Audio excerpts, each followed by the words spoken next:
성도 여러분 안녕하세요. 오늘도 주님과 동행하며 주님 말씀과 함께하는 하루가 되기를 기원합니다. 오늘도 예수님 말씀을 묵상하며 하루를 시작합니다. 오늘 우리가 살펴볼 내용은 말로 하기에는 쉽지만 실제로 실천하기에는 매우 어려운 주제를 다뤄보려고 합니다.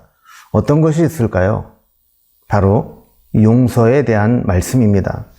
오늘 함께 묵상할 말씀은 마태복음 18장 21절, 22절 말씀입니다. 함께 보시겠습니다. 그때에 베드로가 나와 이르되 주여 형제가 내게 죄를 범하면 몇 번이나 용서하여 주리이까? 7번까지 하오리이까?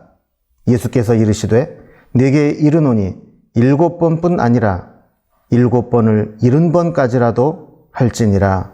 아멘. 우리 기독교는 용서의 종교입니다. 용서를 다른 말로는 은혜라고 합니다.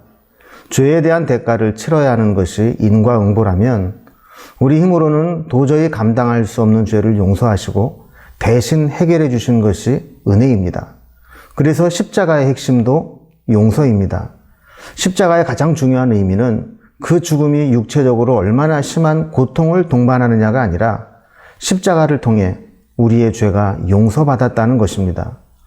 오늘 본문은 베드로의 질문에 예수님이 대답하시는 대화를 통해서 용서에 대한 가르침을 주시고 있는 부분입니다. 본문 바로 앞부분에서는 예수님께서 네 형제가 죄를 범하거든 이렇게 하라 하시면서 몇 가지 교훈을 주셨습니다. 먼저는 혐의가 있는 자에게만 권고하라고 말씀합니다. 다른 사람에게 소문이 나고 범죄 사실이 드러나고 사람들의 입에 오르내리기 시작하면 그 사람이 죄를 뉘우치고 돌아와도 편견과 색안경을 끼고 보는 것 때문에 힘들어할 수 있기 때문입니다. 그리고 조용히 비밀리에 이야기를 해도 듣지 않는다면 한두 사람을 데리고 가서 두세 증인의 입으로 확증하라고 했습니다. 무고하게 피해를 보는 것이 아니라 확실한 증거로 잘못을 인정하게 하라는 것이죠. 그리고 그래도 돌이키지 않는다면 이제는 교회에 이야기를 해야 되고 교회에서 공적으로 그 죄에 대해 말하라는 겁니다. 그런데 만약에 교회의 말도 듣지 않는다면 이제는 이방인과 세리와 같이 여겨서 그 죄가 공동체에 퍼지지 않도록 하라는 말씀을 주셨습니다. 자, 이런 대화를 마친 후에 베드로가 예수님께 질문을 던집니다. 주여, 형제가 내게 죄를 범하면 몇 번이나 용서하여 주리이까? 7번까지 하오리이까? 이렇게 질문을 했죠. 성경학자들은 베드로가 어떤 사람에게 7번까지 용서한 것에 대해 예수님께 인정받고 칭찬받고 싶어서 그랬다고 해석을 하기도 합니다. 그러니까 주님, 제가 어떤 놈에게 7번이나 용서해 주었습니다.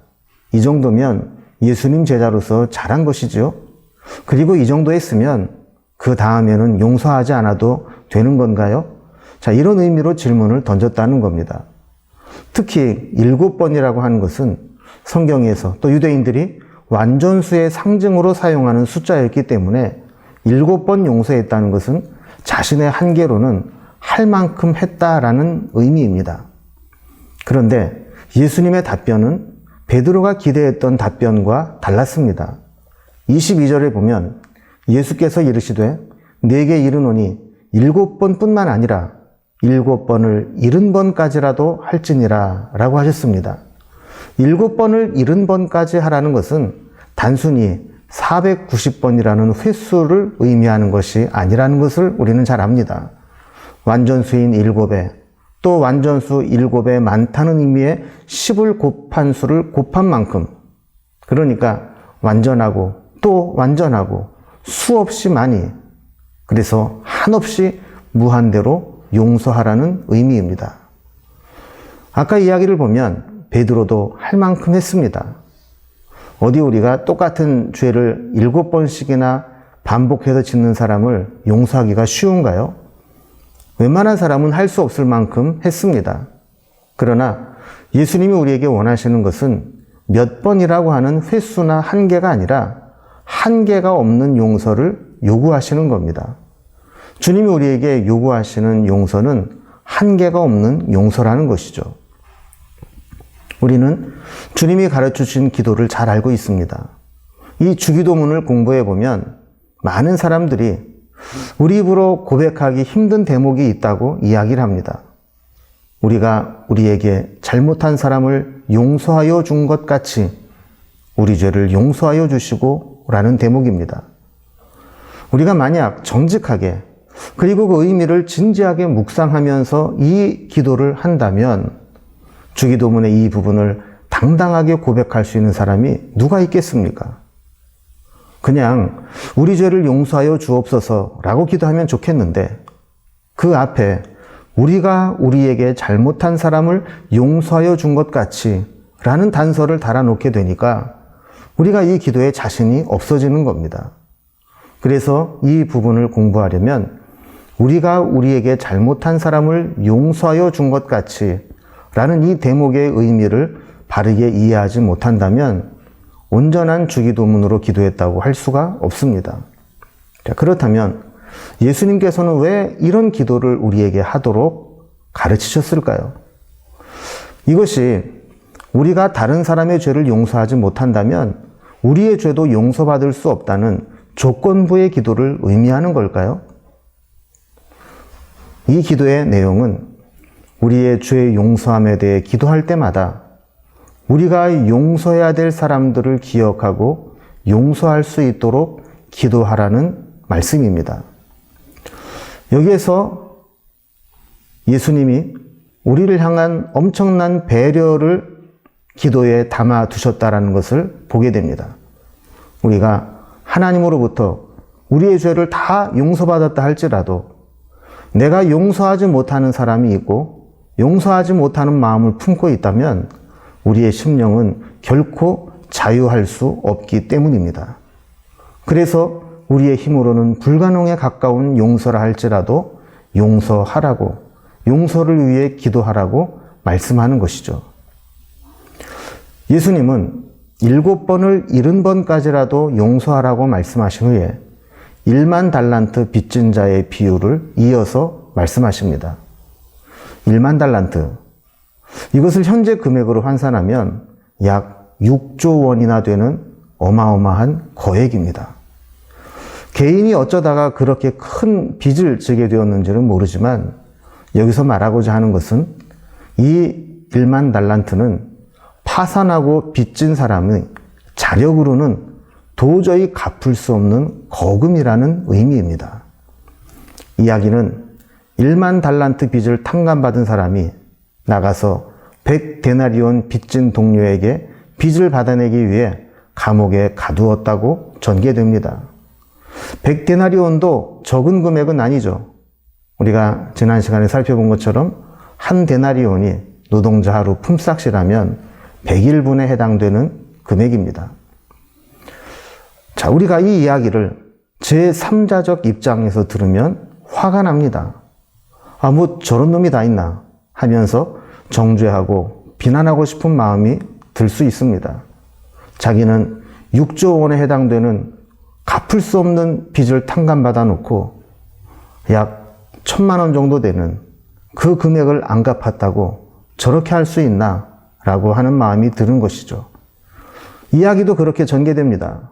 주인은 이 이야기를 듣고 1만 달란트 탕감해 주었던 자를 다시 데려다가 빚을 다 갚을 때까지 옥졸들에게 넘겼다고 했습니다. 그러면서 예수님은 이 비유의 결론으로 이렇게 말씀하시죠. 너희가 각각 마음으로부터 형제를 용서하지 아니하면 이 이야기처럼 될 것이다. 그런데 사실 말대로 하기 가장 힘든 게 용서입니다. 나와 상관이 없는 일, 남의 일이라면 우리는 100번, 1000번이라도 용서합니다. 그러나 내가 누군가로부터 상처를 받고 누군가로부터 내가 피해를 입었다고 생각하면 용서처럼 힘든 일이 없습니다. 마음으로부터 풀지 않으면 풀리지 않습니다. 우리가 오늘 말씀을 묵상하면서 지금 이 순간 모든 사람을 다 용서하고 화해를 할 수는 없을지라도 마음으로라도 풀고 용서할 수 있어야 합니다. 우리가 마음으로 풀고 용서하게 된다면 하나님께서 기회를 주실 때 관계도 풀어질 수 있고 용서도 화해도 할 수 있기 때문입니다.